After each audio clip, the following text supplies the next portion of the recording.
Hello everyone! So ito ang part 4 sa ating mini-series, Dental Matters, kung saan ngayon didiscuss ko ay cleaning.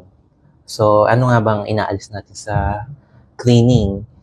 So ang tinatanggal natin dyan is yung plaque, yung biofilm, or yung calcular deposits. So ano bang pinagkaiba nila? So una is yung biofilm. So, hindi natin nakikita yan. Pero nafe-feel natin yan, no? So, parang medyo ganito yung itsura niya. Okay, sa Google lang to, no? So, yung mga sa gilid-gilid, ayan. So, parang normal laway lang. Pero yung malagkit, no? So, pero pag kinutkot mo, may makukuha kang parang mga white-white, no? Malambot pa. Pero eventually kasi, since merong calcium sa ating laway, sa katagalan, pag hindi natanggal, pag hindi nalinis na maigi, tumitigas ito. At kapag nanigas na, ang tawag na dito ay calcular deposits. No? So, yun. So, yun na ang pinaka talagang tinatanggal natin sa cleaning. So, meron din kasing severity yan. No? Merong mild, moderate, may severe. So, kaya minsan, sasabihin natin, ganito po ang starting natin sa sa cleaning. So itong price.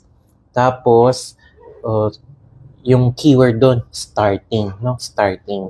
Kasi syempre, hindi naman natin masasabi agad-agad kung ano ba to, kung mild lang ba to, kung moderate or heavy or severe, no? Kasi minsan mukhang malinis, pero pag tinitingnan natin ng maigi na, yung pala nasa ilalim ng gums, nandun lahat yung dumi. Okay, so pakitaan ko kayo ng mild, no? Para may So, meron dito ulit sa Google. Ayan, so ito, no? Mild. So, konti lang yung dumi. Iilang ngipin lang. So, mabilis linisin, madaling matanggal. So, mild. So, madaling, ayun. Kaya, tapos kapag dumami na, ayan, no? So, makikita natin ilang ngipin na yung meron. Medyo makapal na din. So, moderate na. Tapos, syempre, kapag marami-rami na talaga, ito, no? Ganito yung itsura niya. Ayan. Ayan, ang dumi na, oh.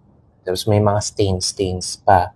So, actually, dapat yung stains separate single pa yan, no? Pero minsan, mabait na lang tayo at hinahayaan natin. Ayan. Okay? So, tapos, meron pang ibang klase, which is ayun nga, yung severe, yung mga tipong hindi na talagang nagtutoothbrush. Ayan. Yung parang wala talaga silang, minsan parang wala nang pakialam yung pasyente sa bibig nila, no? Kita mo ganyan na, oh. Kumbaga, hayaan mo maging hinayaan nila na umabot sa gantong stage yung ngipin nila. Okay. So, lahat to Google, no? So, hindi to picture ng mga pasyente ko, pero may mga ganyan din ako, mga nahahawakan. So, ayun. Kaya, iba-iba ang pricing natin sa cleaning.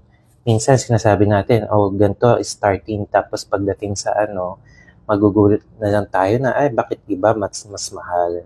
So, pero ayun, ini-explain ko din naman sa mga pasyente natin na ito yung tinanggal natin, ganito karami, kaya ganito yung price natin. Tapos, meron pa tayong tinatawag na deep scaling.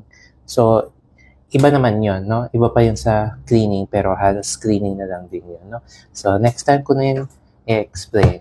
Yun lang. Bye-bye!